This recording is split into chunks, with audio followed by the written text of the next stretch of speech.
Wealth is not about having money. It's about having a mind that knows how to grow it. Too many people measure riches by the numbers in their bank account, but true prosperity begins in thought, in vision, and in action. Learn to see beyond the present. Wealth lives in the vision of tomorrow. The choices you make today, the habits you cultivate quietly, they determine whether your life drifts in ordinary mediocrity or rises toward extraordinary success. Ordinary living costs a fortune. Every impulsive purchase, every wasted hour, every unplanned decision is a tax on your future. Intentional living, on the other hand, creates wealth, not by chance, but by design. Big results come from small, disciplined actions repeated daily. The simple, seemingly insignificant steps you take every day, reading, saving, investing, learning, reflecting, compound into monumental outcomes over time. But let me warn you, the price of ordinary choices is a lifetime of financial regret. Every moment you delay discipline, every decision made without purpose, carries a cost you may never recover. And yet, there is hope, because money follows clarity of purpose and the courage to act. Once your mind is aligned, once you act with intention, money no longer chases you, it flows to you. Today, we will explore how to train your mind for wealth, how to act with purpose, and how to build financial freedom step by step. By the end of this session, you won't just understand money, you'll understand how to grow it, leverage it, and let it work for you. Because wealth starts in the mind before it ever touches the hand. When I was younger, I treated mornings casually. I thought success would come from working harder in the afternoons and staying up late at night. But here's what I discovered. The human mind is sharpest in the morning. The energy, the clarity, the creativity, it's all there, waiting for you. And the wealthy, the wise, they know this. They don't waste it on distraction. They guard that first hour as if it were gold. They read, they plan, they think. Some even meditate, some write, some exercise. But what they don't do is let the world rush in and control their focus before they've had a chance to direct it. One of my mentors told me, never start your day until it's finished on paper. That means, in that first hour, you decide what the day will look like before you step into it. You write down your top priorities, not 100 tasks, just the few that matter most. That clarity turns chaos into progress. Think of it this way. If you don't run the day will run you. And most people spend their lives being run over by their own days. Now, I know some people say, but I'm not a morning person. And I tell them, this is not about whether you like mornings, it's about whether you value control. The wealthy value control. They know if you win the first hour, you win the day. And winning the day over time is how you win your life. So here's what I started to do, and maybe you can try it too. I gave myself the first hour every morning, no exceptions. No calls, no television, no mindless distractions. Instead, I would open a book, something that fed my mind. I'd take out my journal and write down my goals, my thoughts, my ideas. I'd look at my plan for the day, and if I didn't have one, I'd create it. That single discipline multiplied my productivity, multiplied my confidence, and multiplied my results. The lesson is simple. Guard the first hour of your day, because the way you begin will quietly decide the way you finish. One of the greatest lessons I ever learned about wealth was not about money at all. It was about time. See, the poor spend time the way they spend loose change, carelessly, without thought, without tracking where it goes. But the wealthy, they treat time as their most valuable asset, because it is. Money lost can be made again. Health lost can sometimes be restored. But time lost is gone forever. That's why you'll never hear the wealthy talk about killing time. To them, every hour has a purpose. Every block of the day is an investment, either in earning, in learning, or in resting with strategy. I remember when I was younger, I didn't think much about how I spent my hours. I thought as long as I worked hard at my job, I was doing enough. But the truth was, after work, I would waste evenings with no real intention. Television, idle chatter, busy work. I thought I was relaxing, but what I was really doing was slowly wasting the only resource I could never get back. My mentor told me once, if you value your money more than your time, you'll stay broke. But if you value your time more than your money, you'll never be broke again. That one struck me deep. Think about it. The wealthy use time to plant seeds. If they are not working to earn, they are reading a book to learn. If they are not learning, they are building relationships that may become opportunities later. And when they rest, it's not to escape life, but to restore energy for the next round of living. That's the difference between spending and investing. Spending is consumption. It disappears. Investing multiplies. It creates returns.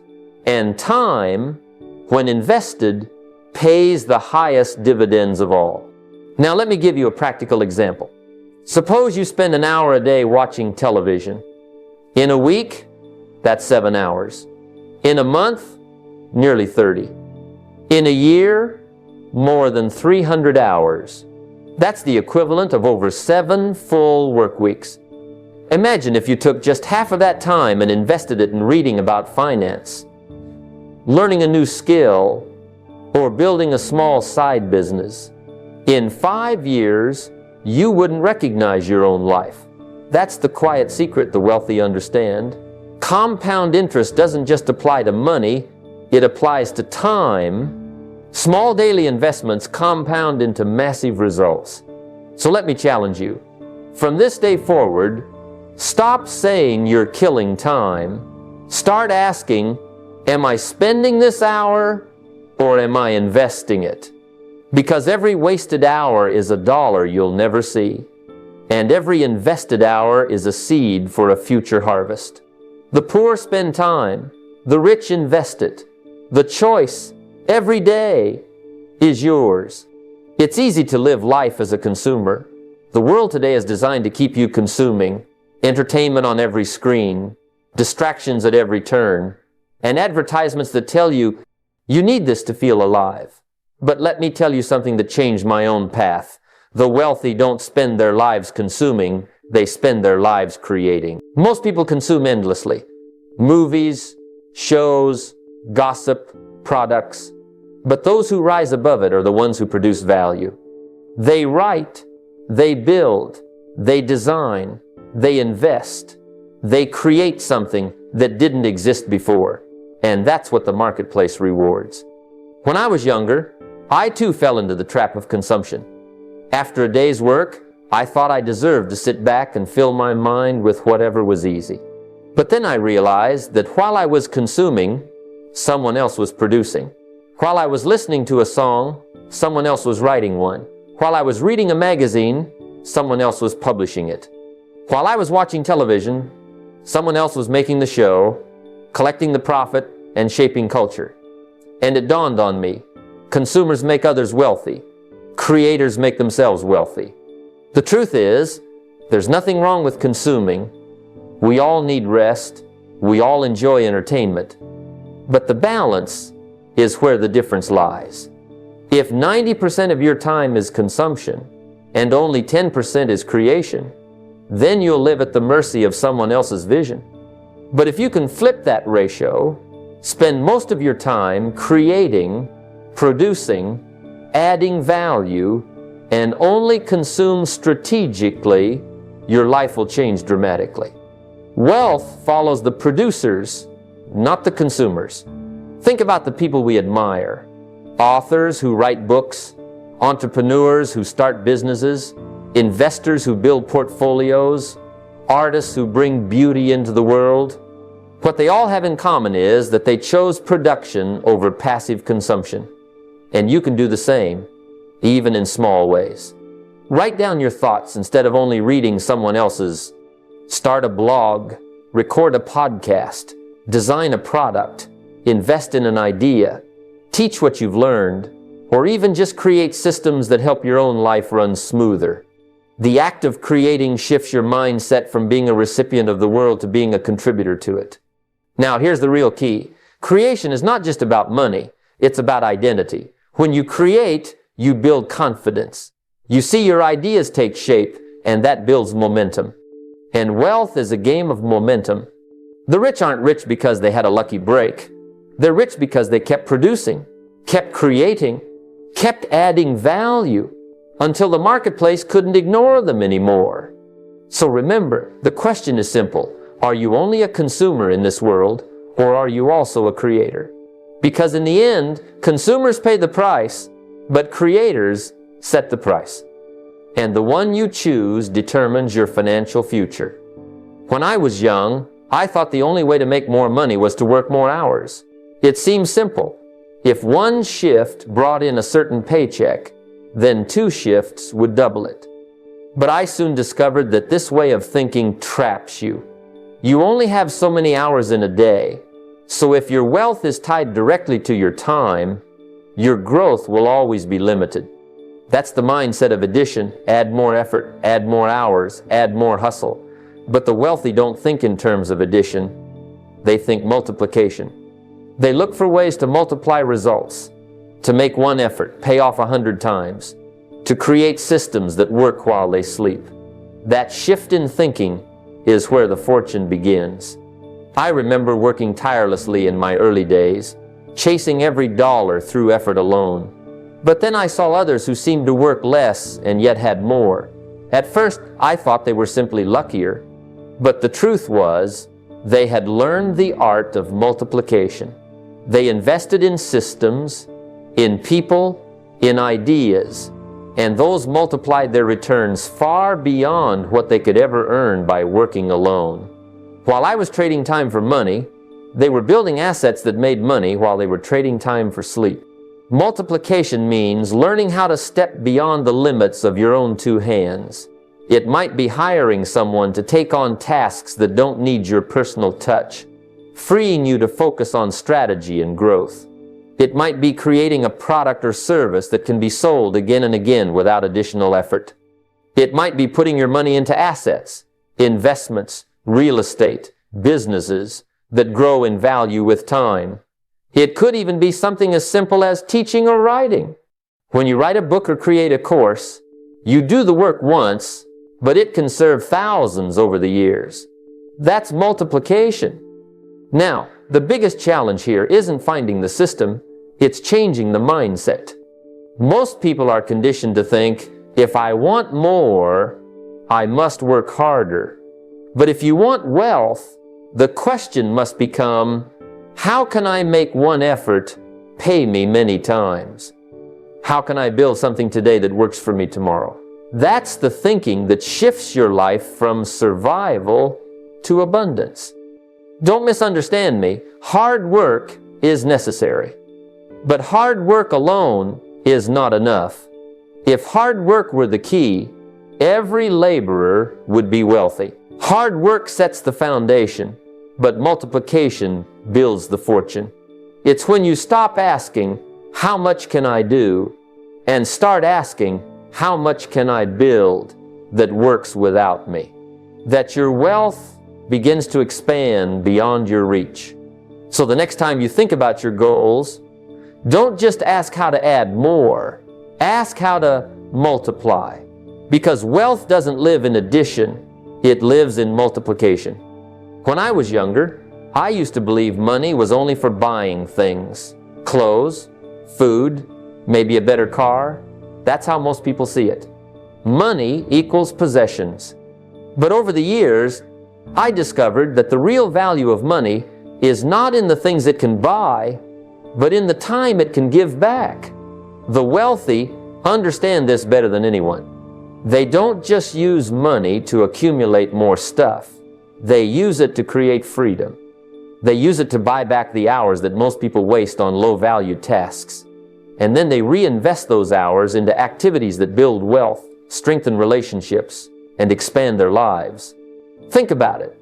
Every one of us only has 24 hours in a day. That's the one currency we all share equally.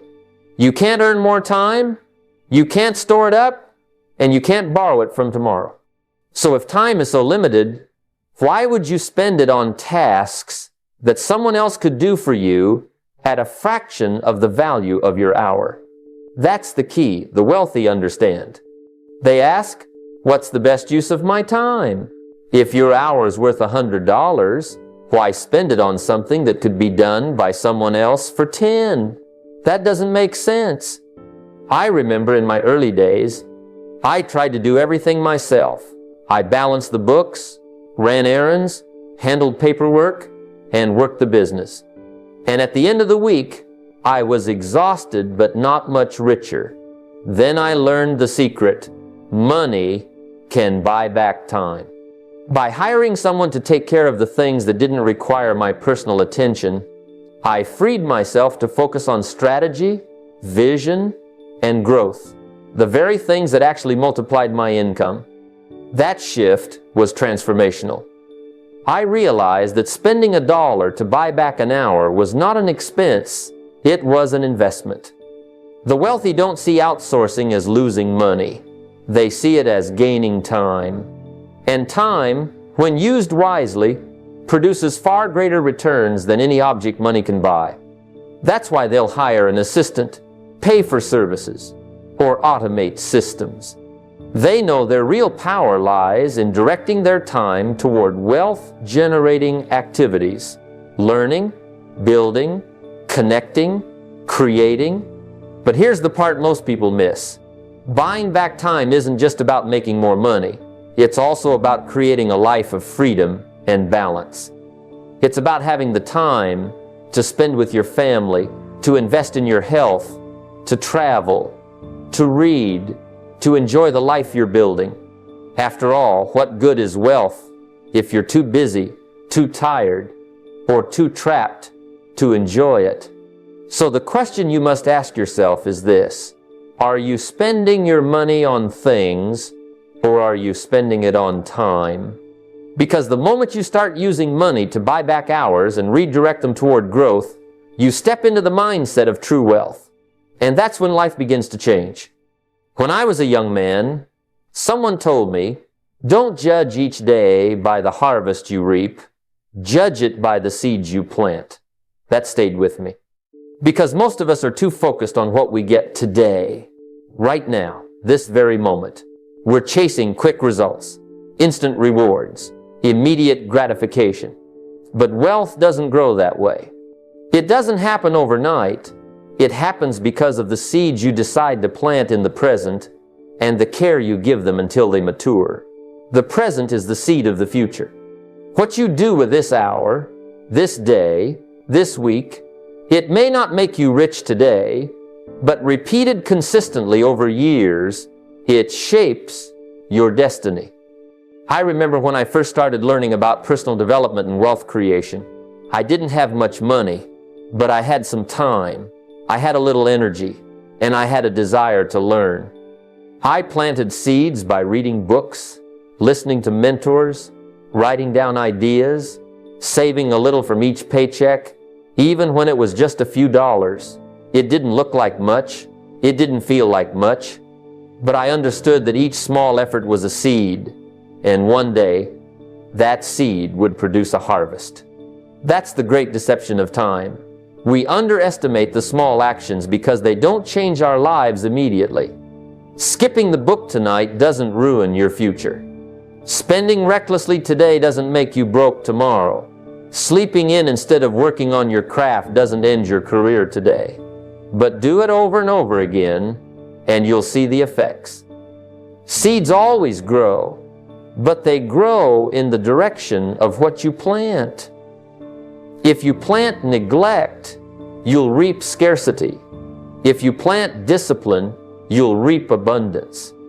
If you plant learning, you'll reap wisdom. The wealthy understand this principle deeply.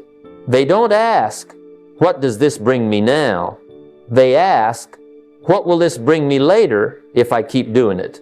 That's why they invest instead of just spending. Why they read instead of just watching. Why they build instead of just consuming. Every choice in the present is a seed for the future. And the best part is, you get to choose what seeds you plant. So I want you to take a good look at your life right now. If your habits and routines became a tree, what kind of fruit would it bear in 5 years? Would it give you shade, nourishment, and abundance? Or would it be barren, weak, and unable to support you? The answer lies not in tomorrow, but in today, what you decide to do with the present moment. Because the truth is, you cannot change the past, and you cannot control the harvest, but you can always control the seed, and if you choose wisely today, your future will thank you.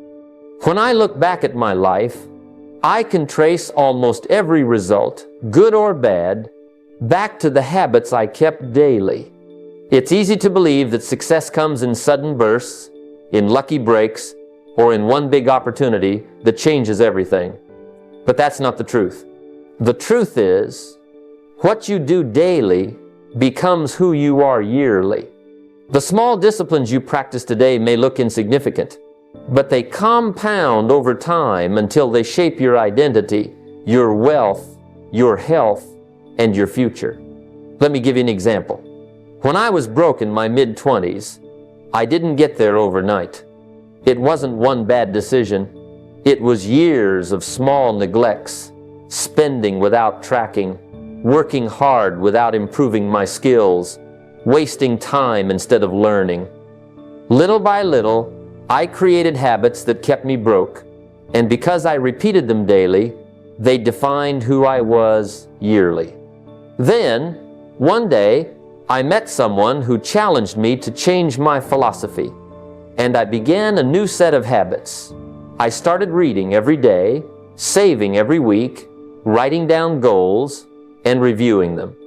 These didn't make me rich overnight, but slowly, steadily, they transformed me.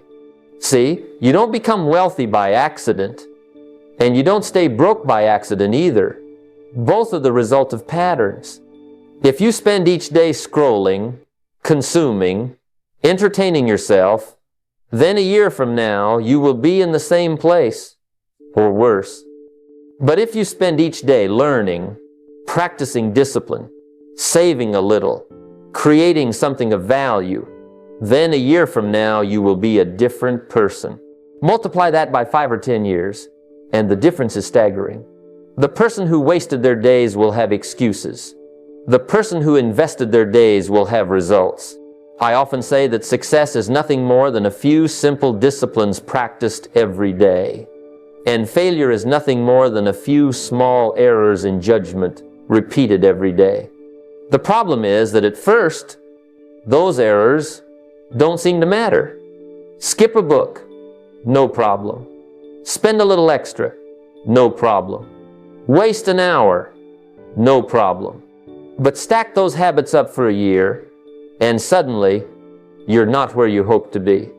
On the other hand, read 10 pages a day, save a few dollars a week, build a small skill every morning, and a year later, you're someone new, someone stronger, wiser, and wealthier. So the question is not what you want in 5 years. The real question is, what are you doing daily that will create that 5-year person? Because the habits you practice today are not just actions, they are votes for the person you're becoming. And in the end, you always become what you repeatedly do. When I was young, I thought life was something that just happened to you. You wake up, you go to work, you come home, you eat, you sleep, and you repeat. That's what I believed. Until I realized something crucial. Randomness builds excuses, but routines build fortunes.